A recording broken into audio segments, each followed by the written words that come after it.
Students, welcome to Elect Classes.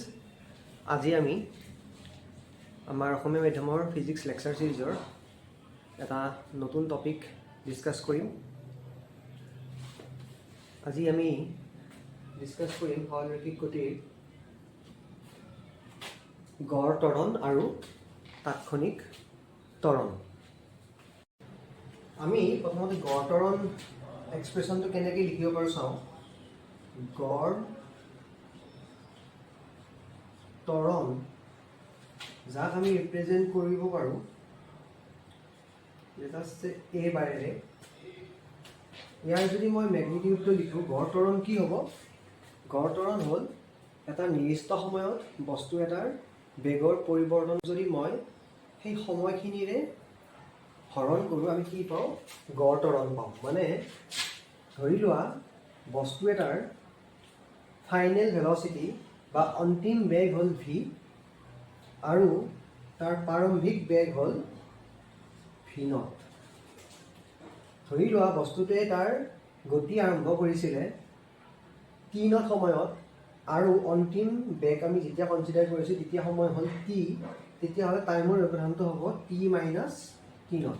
গতিকে গড় ত্বৰণ আমি কি বুলি এক্সপ্ৰেছ কৰিব পাৰোঁ যে যিকোনো এটা নিৰ্দিষ্ট সময়ত বেগৰ পৰিৱৰ্তনক যদি আমি সেই সময়খিনিৰে হৰণ কৰোঁ, আমি কি পাওঁ? গড় ত্বৰণ।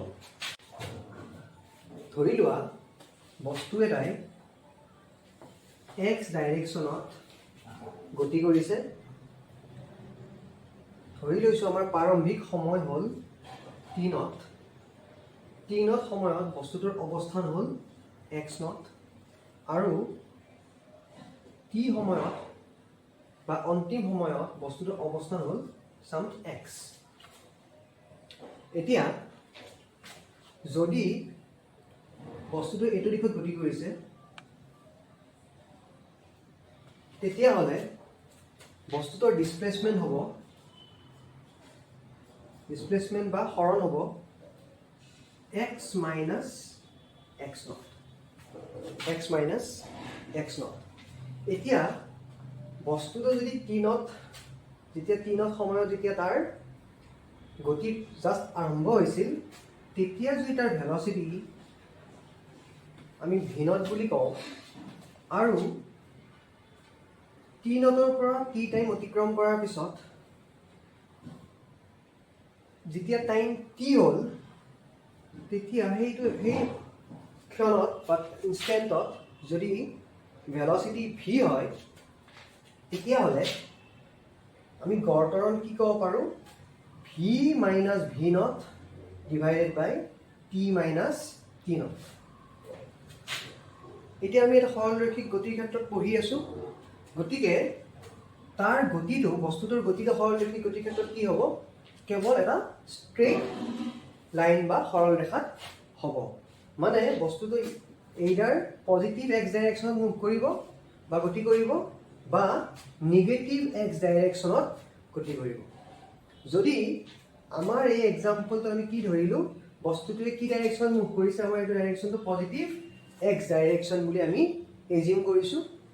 যদি পজিটিভ x ডাইৰেকশ্যনত মুভ কৰি আছে, তেতিয়াহ'লে ভেলচিটিৰ দিশটো ডিসপ্লেচমেন্টৰ দিশতে হ'ব আৰু যিটো দিশত ভেলচিটি সলনি হৈছে সেই দিশতে তাৰ এক্সিলাৰেশ্যন বা ত্বৰণ হ'ব।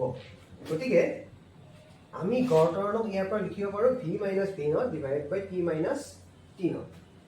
এতিয়া আমাৰ সময়ৰ ব্যৱধানটো হ'ল delta t। Delta t is equal two t minus t0। আমি যদি এই টাইম ডেল্টা টি টাইম ইণ্টাৰভেলটো বা সময়ৰ ব্যৱধানটো যদি গ্ৰেজুৱেলি ডিক্ৰিজ কৰি ডেল্টা টি যদি আমি নিয়াৰলি ইকুৱেল টু 0 কৰি দিওঁ, ডেল্টা টি যদি মই টেন্স টু 0 বুলি কওঁ, মানে ডেল্টা টি যদি একদম 0ৰ ওচৰলৈ গুচি যায়, মানে সময়ৰ ব্যৱধানটো যদি অতি কম হয়, তেতিয়াহ'লে আমি গড় ত্বৰণক কি বুলি লিখিব পাৰোঁ? আমি গড় ত্বৰণক তেতিয়া এটা নতুন নাম দিম, সেইটো হ'ল তাৎক্ষণিক ত্বৰণ। তাৎক্ষণিক ত্বৰণক আমি এনেকৈ লিখিব পাৰোঁ limit delta t tends to 0,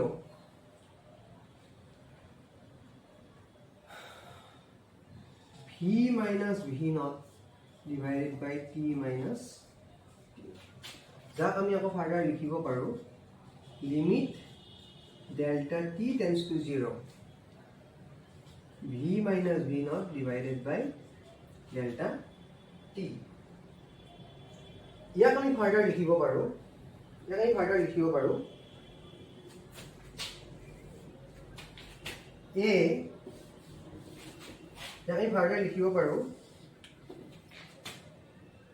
তাৎক্ষণিক ত্বৰণ is equal to dv by dt. এতিয়া কি হ'ল তাৎক্ষণিক ত্বৰণ।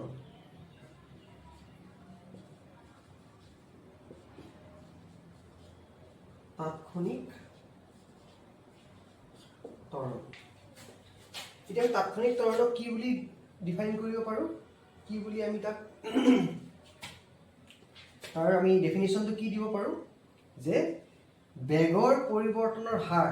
কাৰণ আমি যেতিয়াই এই এক্সপ্ৰেশ্যনটো লিখোঁ তাৰ মিনিংটোৱে হ'ল আমি ইয়াত লিখিছোঁ dv by dt। ইয়াৰ মানেটো হ'ল যে বেগ সময়ৰ লগত কি হাৰত তাৰ পৰিৱৰ্তন হৈছে। গতিকে আমি তাক এনেকৈ বুলি ডিফাইন কৰিব পাৰোঁ যে বেগৰ পৰিৱৰ্তনৰ হাৰক আমি তাৎক্ষণিক ত্বৰণ বা ত্বৰণ বুলি কওঁ। গতিকে গড় ত্বৰণ আৰু তাৎক্ষণিক ত্বৰণ সম্পৰ্কে ইমানখিনিয়ে ধাৰণা তোমালোকে ৰাখিব লাগে। এতিয়া আমি মেকানিক্সৰ কাইনেমেটিক্স পাৰ্টটোৰ এটা ইম্পৰ্টেণ্ট টপিক ডিছকাছ কৰিম। সেইটো হৈছে সুষম ত্বৰণযুক্ত গতিৰ সমীকৰণ। এই কনচেপ্টটো আমি যেতিয়া মোশ্যন আণ্ডাৰ গ্ৰেভিটিৰ টপিকটো পঢ়িম তেতিয়াও লাগিব, আমি যেতিয়া প্ৰজেক্টাইল মোশ্যন পঢ়িম 2 ডাইমেনশ্যনত তেতিয়াও আমাক লাগিব। গতিকে এই টপিকটো সুষম ত্বৰণযুক্ত গতিৰ সমীকৰণ, এই টপিকটো এটা ইম্পৰ্টেণ্ট টপিকটো কেয়াৰফুলি চাবা। এতিয়া মই হেডিংটো দিছোঁ সুষম ত্বৰণযুক্ত গতিৰ সমীকৰণ। তাৰ মানে হ'ল আমাৰ ত্বৰণটো থাকিব সুষম বা কনষ্টেণ্ট। মানে যেতিয়া বস্তুটোৱে গতি কৰিব, গতি কৰাৰ সময়ত ত্বৰণ বা এক্সিলাৰেশ্যন কি থাকিব, কনষ্টেণ্ট থাকিব বা ত্বৰণ আমাৰ চেঞ্জ নহয়। সময়ৰ লগত ত্বৰণ চেঞ্জ নহয়। এতিয়া আমি ইয়াৰ আগতে যেতিয়া আমি গড় ত্বৰণ আমি লিখিলোঁ, গড় ত্বৰণৰ এক্সপ্ৰেশ্যনটো আমি এনেকৈ লিখিলোঁ গড় ত্বৰণ এভাৰেজ এক্সিলাৰেশ্যনৰ মেগনিটিউডটো আমি কি বুলি লিখিলোঁ, আমি লিখিলোঁ বেগৰ পৰিৱৰ্তনক যদি সময়ৰ ব্যৱধানেৰে আমি হৰণ কৰোঁ আমি কি পাওঁ, গড় ত্বৰণ। ধৰি লৈছোঁ বস্তুটোৰ final velocity v, initial velocity v not. যিহেতু আমি ফাইনেল বা ইনিচিয়েল বুলি কৈছোঁ, ধৰি লৈছোঁ ফাইনেল অৱস্থানটো যেতিয়া পাইছিল তেতিয়া সময় হৈছিলে t,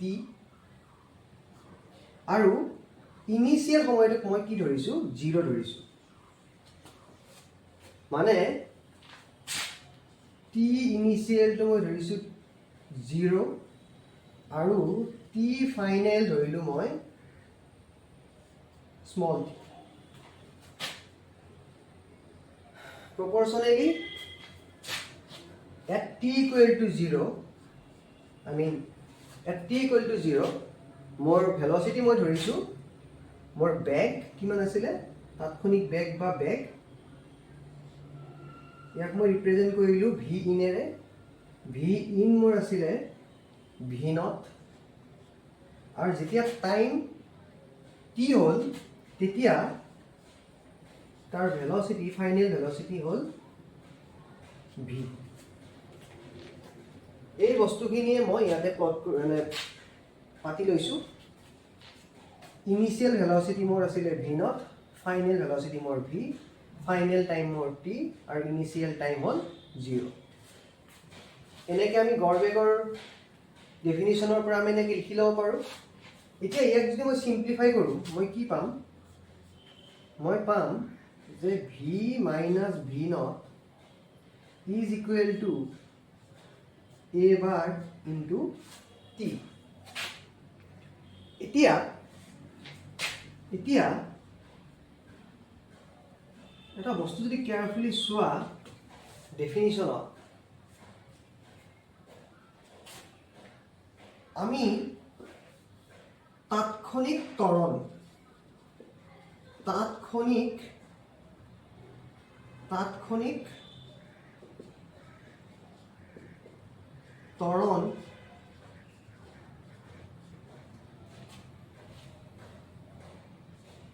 এই আমি কি লিখিছিলোঁ?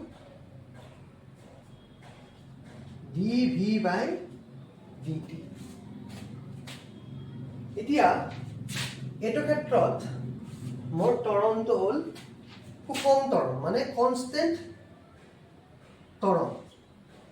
ত্বৰণটো সময়ৰ লগত সলনি হোৱা নাই।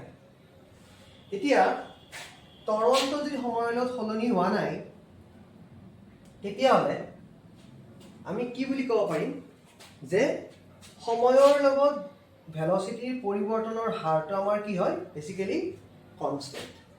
মানে ভেল'চিটিৰ যিটো হাৰত সময়ৰ লগত সলনি হৈছে সেই হাৰটো আমাৰ কনষ্টেণ্ট। এতিয়া এটা কথা মন কৰা, যদি বস্তু এটাৰ ত্বৰণ যদি সময়ৰ লগত সলনি নহয়, ধৰা বস্তু এটাই গতি কৰি আছে, ধৰি লৈছোঁ বস্তু এটাই এটা সৰল ৰেখাত গতি কৰি আছে, তাৰ ইনিচিয়েল ত্বৰণ ধৰিছোঁ মই a0, ধৰি লৈছোঁ মই ফৰ টাইম বিং যে ত্বৰণটো মোৰ সলনি হৈছে। যদি ত্বৰণ সলনি হৈছে, ত্বৰণক যদি মই এনেকৈ ৰিপ্ৰেজেণ্ট কৰোঁ, তাৰ মানেটো হ'ল ত্বৰণটো সলনি হৈ আছে। যেতিয়া সি কিবা এটা পজিশ্যন x0 আছিলে তাৰ ত্বৰণ কিবা বেলেগ আছিলে, যদি তাৰ পজিশ্যন x হ'ল তাৰ ত্বৰণ a হ'ল। যদি ত্বৰণটো সলনি নহয় তেতিয়া আমাৰ কি হ'ব চোৱা। ত্বৰণ সলনি নহ'লে কি হ'ব? ইয়াত যিটো ত্বৰণ আছে ইনিচিয়েল অৱস্থাত, ফাইনেল অৱস্থাতো তাৰ ত্বৰণটো একে থাকিব। যদি ত্বৰণ একে থাকে,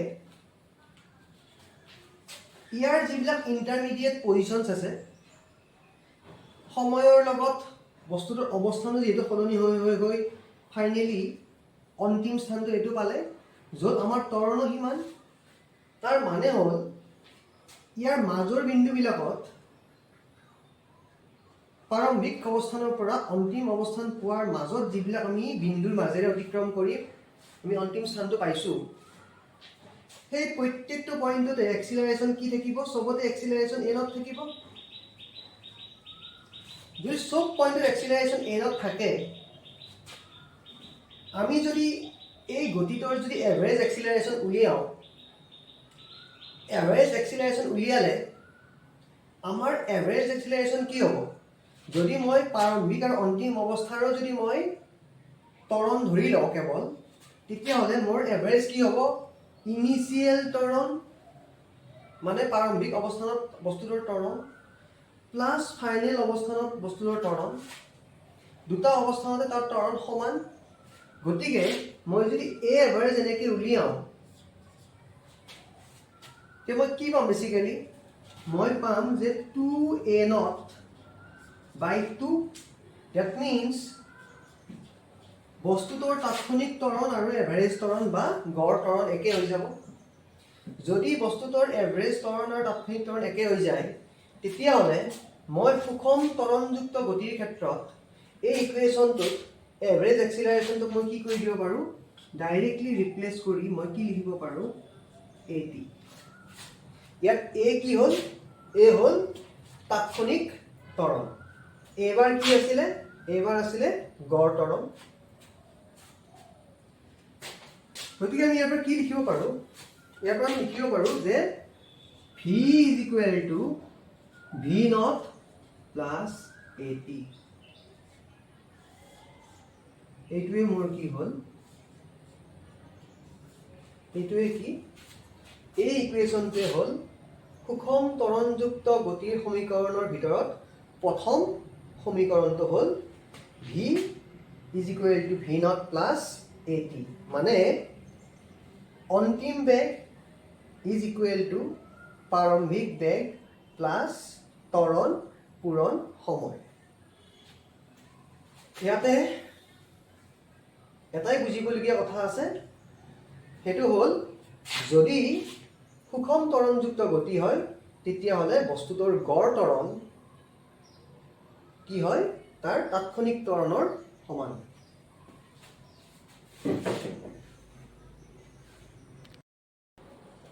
এতিয়া আমি এটা বেগ সময়ৰ এটা লেখচিত্ৰ ড্ৰ কৰিছোঁ মই ইয়াৰ আগৰ ভিডিঅ'টো যেতিয়া সৰলৰৈখিক গতিৰ ওপৰত যেতিয়া প্ৰথম ভিডিঅ'টো কৰিছিলোঁ তেতিয়া সৰলৰৈখিক গতিৰ সেই ভিডিঅ'টোত এটা বস্তু মেনশ্যন কৰিছিলোঁ যে area under the VT graph মানে বেগ সময় লেখৰ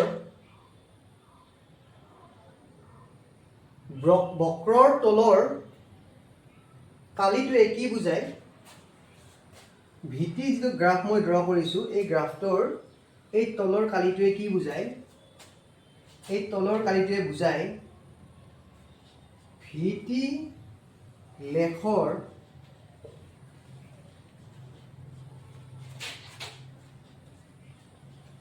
বক্ৰৰ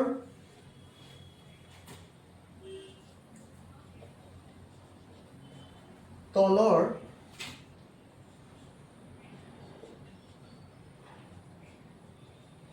কালিটোৱে বুজায়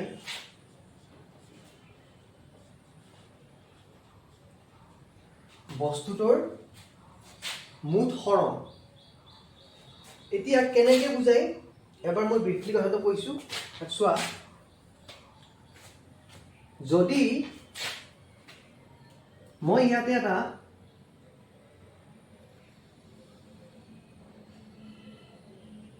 এলিমেণ্টাৰী ষ্ট্ৰিপ এটা ড্ৰ কৰোঁ ধৰি লৈছোঁ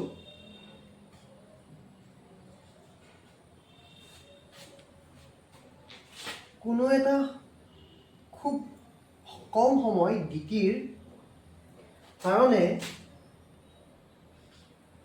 অবজেক্টৰ যিটো বেগ এই বেগটো হৈছে V for a very small change in time খুব এটা কম সময়ৰ ব্যৱধানৰ কাৰণে বস্তুটোৰ ভেলচিটি কি হৈছে সেম আছে আৰু ভেলচিটিটো হ'ল ভি যেতিয়া আমাৰ সময়টো আমি খুব এটা কম সময় ধৰোঁ কাৰণ আমি দুটা এনেকুৱা দুটা স্থানৰ কথা কৈছোঁ যিটো আমাৰ নেক্সট টু ইচ আদাৰ হয় গতিকে যেতিয়া এটা বস্তুৱে গতি কৰি থকাৰ সময়ত আমি টাইমটো এটা খুব কম সময় আমি কনচিডাৰ কৰোঁ তেতিয়া বস্তুটো বেচিকেলি আমি এটা নিৰ্দিষ্ট স্থানৰ কথাই কৈ থকাৰ নিচিনা হয় গতিকে আমি কি বুলি ধৰিব পাৰোঁ আমি এজিউম কৰিব পাৰোঁ যে for a small change in time তাৰমানে কম সময়ৰ এটা খুব কম সময়ৰ ব্যৱধান এটাৰ কাৰণে বস্তুটোৰ ভেলচিটি কি হৈ আছে চেম যদি আমি এনেকৈ ধৰোঁ তেতিয়াহ'লে আমি এজিউম কৰিব পাৰোঁ যে এই ষ্ট্ৰিপটো এটা কি হয় এটা ৰেক্টেংগুলাৰ ষ্ট্ৰিপ কাৰণ এই আমাৰ ভিটি লেগটোৱে কি দেখাইছে বেচিকেলি ভেলচিটিটো কি হৈছে বেগটো সময়ৰ লগত ইনক্ৰিজ হোৱা দেখাইছে ইয়াতে কাৰণ ভেলচিটিৰ যিটো আপোনাৰ শ্লোপটো কি হয় পজিটিভ শ্লোপ কাৰণ এক্স অক্ষৰ লগত যিটো এংগল কৰিছে এইটো এটা সূক্ষ্ম কোণ হ'লে শ্লোপটো আমাৰ কি হয় পজিটিভ শ্লোপ হয় পজিটিভ শ্লোপ মানে কি হৈছে ভেলচিটি ইনক্ৰিজ হৈছে ভেলচিটি সময়ৰ লগত বাঢ়ি গৈ আছে কিন্তু যদি আমাৰ সময়ৰ ব্যৱধানটো খুব কম হয় আমি ভেলচিটিটো কি বুলি কনচিডাৰ কৰিব পাৰোঁ বেগক আমি কনষ্টেণ্ট বুলি কনচিডাৰ কৰিব পাৰোঁ for a very small change in time যদি আমি কনষ্টেণ্টলি কনচিডাৰ কৰিছোঁ আমি এই এলিমেণ্টাৰী এৰিয়াটোক আমি এটা ৰেক্টেংগল বুলি আয়ত বুলি আমি কনচিডাৰ কৰিব পাৰোঁ। আয়ত এটাৰ কালি কি হয়, আয়তৰ কালি হ'ল আয়তৰ কালি আমি কি লিখিব পাৰোঁ, দিশ পূৰণ প্ৰস্থ। মানে ইয়াৰ দিশটোক যদি মই ভিৰে ৰিপ্ৰেজেণ্ট কৰোঁ আৰু তাৰ যদি প্ৰস্থটোক যদি মই ডি টিৰে ৰিপ্ৰেজেণ্ট কৰোঁ, মই বেচিকেলি কি লিখিব পাৰোঁ, ভি ডি টি। মানে এই সৰু আয়তৰ কালি হ'ল ভি ডি টি। এতিয়া যিহেতু আয়তটো এটা ভেৰি স্মল মানে ৰেক্টেংগল, খুব সৰু আয়ত, গতিকে ইয়াৰ এৰিয়াটোকো আমি কি বুলি ৰিপ্ৰেজেণ্ট কৰিব পাৰোঁ, ডি এ। D A. এতিয়া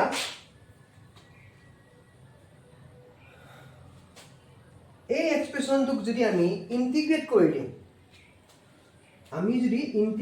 দিওঁ, মেথামেটিক্সত তোমালোকে পঢ়িবা ইণ্টিগ্ৰেশ্যন, যদি আমি ইণ্টিগ্ৰেট কৰি দিওঁ বোথ ছাইডছত, আমি বেচিকেলি কি পাওঁ, integration of D x integration পঢ়িলে পাবা, ইণ্টিগ্ৰেশ্যন অফ ডি এক্স হয়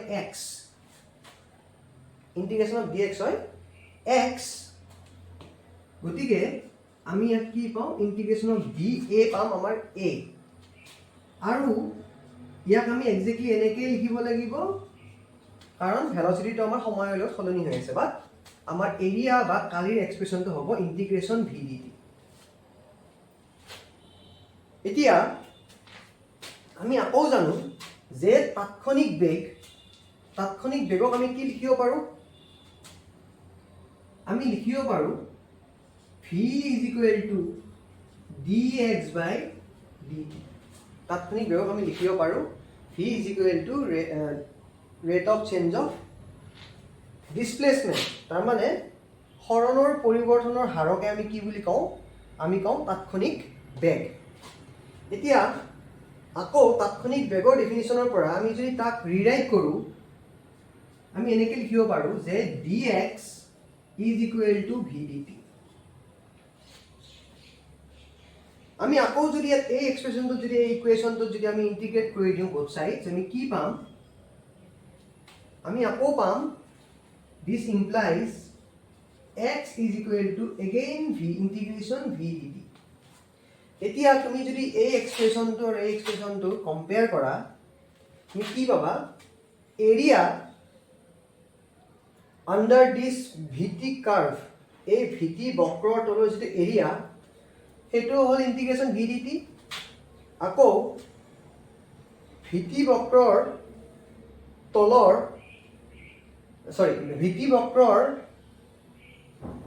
যিটো আমি গ্ৰাফ পাইছোঁ, গ্ৰাফ আমি কনচিডাৰ কৰিছোঁ, সেই গ্ৰাফটোৰ ইণ্টিগ্ৰেশ্যন ভি ডি টি আকৌ তাৰ হৰণ বুজাইছে। মানে কালিয়েই হ'ল, আমি যদি কালি পাওঁ, কালি পালে বেচিকেলি আমি কি পাইছোঁ, আমি বস্তুটোৰ হৰণৰ মানটো পাইছোঁ। গতিকে আমি জানো যে ভিটি লেখৰ বক্ৰৰ তলৰ কালিটোৱে কি হয়, হৰণ। এতিয়া এই আইডিয়াটোৰ পৰা আমি কি কৰিব পাৰোঁ, আমি হৰণটোৰ এক্সপ্ৰেশ্যনটো আমি লিখিব পাৰোঁ কালিৰ ফৰ্মত। কেনেকৈ লিখিব পাৰোঁ, আমি লিখিব পাৰোঁ যে হৰণক যদি মই এক্সেৰে ৰিপ্ৰেজেণ্ট কৰোঁ, হৰণ মোৰ কি হ'ব লাগে, হৰণ হ'ব লাগে এই গ্ৰাফটোৰ তলৰ এৰিয়াটো বা কালিটো। গতিকে এই এৰিয়াটো মই কেনেকৈ উলিয়াম, এই এৰিয়াটোক যদি মই চিম্প্লিফাই কৰি দিওঁ, এই টোটেল এৰিয়াটো মোৰ দুটা চিম্পল জিঅ'মেট্ৰিক ফিগাৰত কনভাৰ্ট হৈ গ'ল। এটা হ'ল আমাৰ ত্ৰিভুজ, আনটো হ'ল আমাৰ আয়ত। এই লেন্থটো কিমান হ'ব, ইয়াৰ পৰা ইয়ালৈ মই ভিৰে ৰিপ্ৰেজেণ্ট কৰিছোঁ, আৰু ইয়াৰ পৰা ইয়ালৈ ভি নটেৰে, গতিকে এই ডিষ্টেঞ্চটো হৈ যাব মোৰ ভি মাইনাছ ভি নট।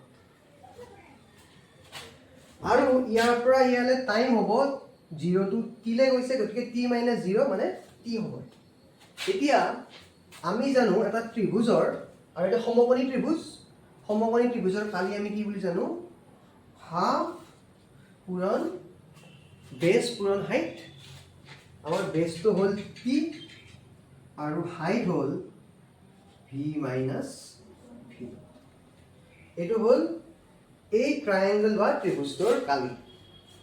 এতিয়া এই বক্ৰ ৰেখা মানে গ্ৰাফৰ ভিত্তি গ্ৰাফৰ তলৰ সম্পূৰ্ণ কালিটো পাব লাগিলে মই এই এৰিয়াটো যোগ কৰিব লাগিব এৰিথমেটিকেলি। গতিকে মই যোগ কৰিছোঁ। এতিয়া এই আয়তটোৰ দিশ মই ধৰিব পাৰোঁ এইটো, বা দিশ এইটোকো ক'ব পাৰোঁ, যিয়ে কওঁ একেই কথা। 0 to V0, চ' এইটো হ'ল মোৰ দিশ, ধৰি লৈছোঁ দিশ V0, আৰু তাৰ প্ৰস্থটো হ'ল P। চ' বেচিকেলি মই কি এক্সপ্ৰেশ্যন পালোঁ, x is equal to half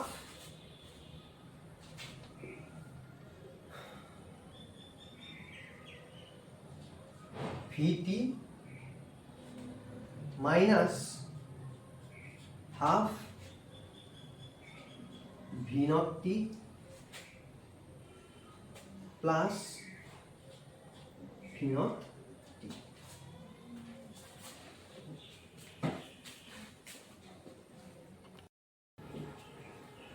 গতিকে আমি ইয়াৰ পৰা ফাৰ্ডাৰ চিম্প্লিফাই কি কৰিব পাৰোঁ, মই হাফ টি কমন ল'ব পাৰোঁ। ইয়াতে হাফ ইনটু টি যদি মই কমন লওঁ, মোৰ কি থাকিব, V minus V naught common আহি মানে হাফ টি কমন ল'লে ভি মাইনাছ ভি নট থাকি যাব, প্লাছ ভি নট ইনটু। এতিয়া ইয়াৰ পৰা মই কি লিখিব পাৰোঁ, ইয়াৰ পৰা মই লিখিব পাৰোঁ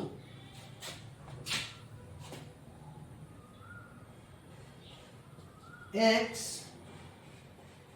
is equal to half into t।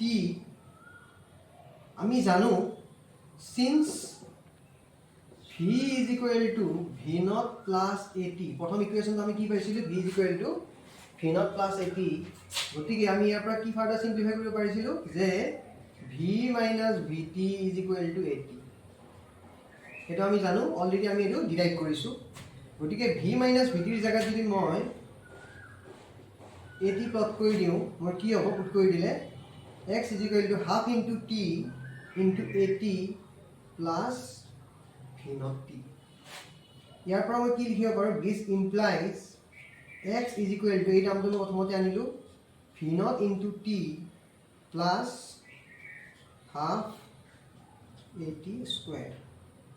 এইটোৱে হ'ল মোৰ সুষম ত্বৰণযুক্ত গতিৰ দ্বিতীয়টো সমীকৰণ। এইটো হ'ল মোৰ second kinetic equation for constant acceleration motion. আমি ইয়াতে এই ইকুৱেশ্যনটো ডিৰাইভ কৰিছোঁ কিন্তু ভিটি গ্ৰাফৰ সহায়ত। আমি কেলকুলাছ ইউজ কৰিও আমি এই ডেৰিভেশ্যনটো কৰিব পাৰোঁ with the help of integration, but ইয়াতে মই দেখাইছোঁ, এই ডেৰিভেশ্যনটো দেখাইছোঁ ভিটি গ্ৰাফৰ সহায়ত।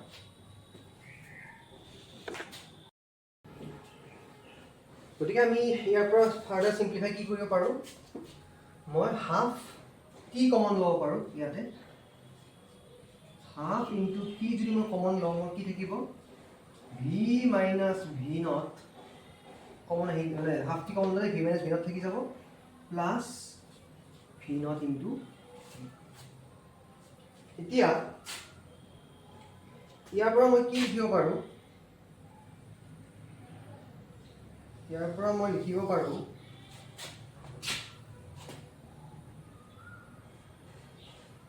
x is equal to half into t।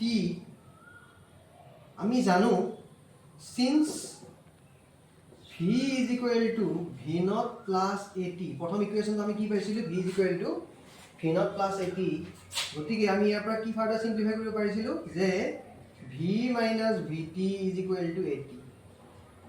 সেইটো আমি জানো, অলৰেডি আমি এইটো ডিৰাইভ কৰিছোঁ। গতিকে v minus vt ৰ জেগাত যদি মই at প্লট কৰি দিওঁ, মোৰ কি হ'ব, পুট কৰি দিলে x is equal to half into t into at plus v0t। ইয়াৰ পৰা মই কি লিখিব পাৰোঁ, this implies x is equal to, এই টাৰ্মটো মই প্ৰথমতে আনিলোঁ, v0 into t plus half AT square. এইটোৱে হ'ল মোৰ সুষম ত্বৰণযুক্ত গতিৰ দ্বিতীয়টো সমীকৰণ। এইটো হ'ল মোৰ second kinetic equation for constant acceleration motion. আমি ইয়াতে এই ইকুৱেশ্যনটো ডিৰাইভ কৰিছোঁ কিন্তু VT গ্ৰাফৰ সহায়ত। আমি ক্যালকুলাস ইউজ কৰিও আমি এই ডেৰিভেশ্যনটো কৰিব পাৰোঁ with the help of integration. But ইয়াতে মই দেখাইছোঁ এই ডেৰিভেশ্যনটো দেখাইছোঁ VT গ্ৰাফৰ সহায়ত। গতিকে আমি এতিয়ালৈ দুটা ইকুৱেশ্যন ডিৰাইভ কৰিলোঁ। সুষম ত্বৰণযুক্ত গতিৰ দুটা সমীকৰণ আমি ডিৰাইভ কৰিলোঁ। প্ৰথম সমীকৰণটো আমি কি পালোঁ যে V = V0 প্লাছ AT। এটা আমি প্ৰথম ইকুৱেশ্যন পালোঁ, ইকুৱেশ্যন 1। তাৰপিছত আমি কি পালোঁ? আমি পালোঁ x = V0 × T plus half AT square. এইটো হ'ল মোৰ সুষম ত্বৰণযুক্ত গতিৰ দ্বিতীয়টো সমীকৰণ।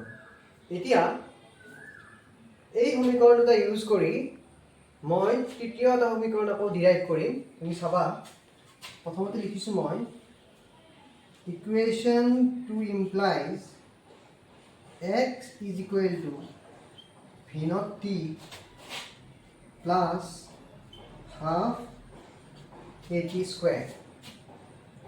এতিয়া এই ইকুৱেশ্যনটোৰ পৰা মই টি ৰিপ্লেচ কৰিব পাৰোঁ এনেকৈ। V0 টিক মই কি লিখিব পাৰোঁ? V - V0 divided by A। V - V0 divided by A। আকৌ মই লিখিলোঁ half A V - V0 divided by A whole square. ইয়াক যদি মই ফাৰ্ডাৰ চিম্প্লিফাই কৰোঁ মই পাম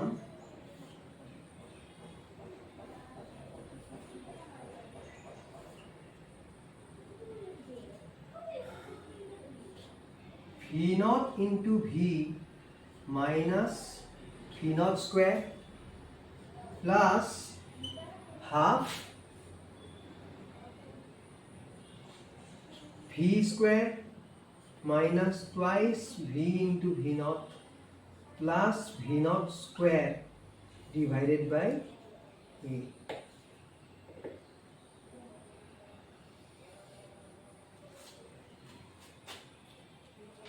আমি ইয়াৰ পৰা এলচিএম ললে কি পাম? লসাগু ললে আমি পাম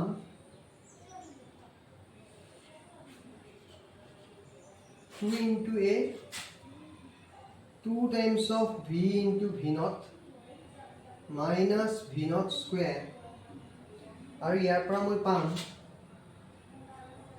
V square minus twice V into V0 plus V0 square. ইয়াৰ পৰা মই পাম 2V V0 কেনসেল হৈ যাব। ইয়াতে এটা 2 আহিব কাৰণ এলচিএম আছিলে 2A। সো যেতিয়া মই এলচিএম 2 হ'ব ইয়াৰ ডিনমিনেটৰত হৰত আছে A, গতিকে মই 2 ৰে মাল্টিপ্লাই কৰিব লাগিব, গতিকে 2 থাকি যাব। গতিকে মোৰ কি থাকিব? V square ইয়াৰ পৰা V square হ'ল minus 2 V0 square plus V0 square হৈ যাব V0 square divided by twice A। গতিকে আমি লিখিব পাৰোঁ ইয়াৰ পৰা আমি লিখিব পাৰোঁ x is equal to V square minus V0 square divided by twice A। ইয়াৰ পৰা আমি লিখিব পাৰোঁ V square is equal to V0 square plus twice AX। এইটোৱে হ'ল মোৰ সুষম ত্বৰণযুক্ত গতিৰ থাৰ্ড ইকুৱেশ্যন। গতিকে আমি তিনিটা ইকুৱেশ্যন পালোঁ সুষম ত্বৰণযুক্ত গতিৰ। ফাৰ্ষ্ট ইকুৱেশ্যনটো হ'ল V is equal to V0 plus AT, x is equal to V0 into T plus half AT square, আৰু থাৰ্ড ইকুৱেশ্যনটো হ'ল V square is equal to V0 square plus twice AX। ইয়াতে V হ'ল মোৰ অন্তিম বেগ, V naught হ'ল প্ৰাৰম্ভিক বেগ, এ হ'ল ত্বৰণ যিটো কনষ্টেণ্ট হয় বা সুষম ত্বৰণ, যিটো আমাৰ মোচনৰ লগত আমাৰ ত্বৰণটো সলনি হোৱা নাই, আমি হেৰিয়তে দিছোঁ সুষম ত্বৰণযুক্ত গতি সমীকৰণ। গতিকে গোটেই মোচনটোত মনত ৰাখিবা চবতকৈ ইম্পৰ্টেণ্ট পইণ্টটো হ'ল যে ত্বৰণটো সদায় ছেম থাকিব। যদি ত্বৰণটো ছেম থাকে তেতিয়াহে আমি এই ইকুৱেশ্যনকেইটা পাম, কাৰণ আমি এই ইকুৱেশ্যনটো প্ৰথম ইকুৱেশ্যনটো ডিৰাইভ কৰিছিলোঁ এটা কণ্ডিশ্যনত, যেতিয়া মোৰ এ বাৰ ইজ ইকুৱেল টু এ হৈছিলে তেতিয়াহে মই গড় ত্বৰণৰ এক্সপ্ৰেশ্যনটোৰ পৰা এই ইকুৱেশ্যনটো আমি পাইছিলোঁ। গতিকে মনত ৰাখিবা যে মোৰ ত্বৰণটো কি হ'ব লাগিব, গতিটো সুষম ত্বৰণযুক্ত হ'ব লাগিব, মানে ত্বৰণটো মোৰ কনষ্টেণ্ট থাকিব লাগিব। ইয়াৰ পৰা মই এই ছেকেণ্ড ইকুৱেশ্যনটো পালোঁ, x is equal two V naught into T plus half A T square, য'ত এক্স আছিলে বস্তুটোৰ হৰণ, আৰু ফাইনেলি থাৰ্ড ইকুৱেশ্যনটো হ'ল ভি স্কুৱেৰ মানে অন্তিম বেগৰ মানৰ স্কুৱেৰ ইজ ইকুৱেল টু প্ৰাৰম্ভিক বেগৰ মানৰ square is equal two 2 into a into x. ঠিক আছে।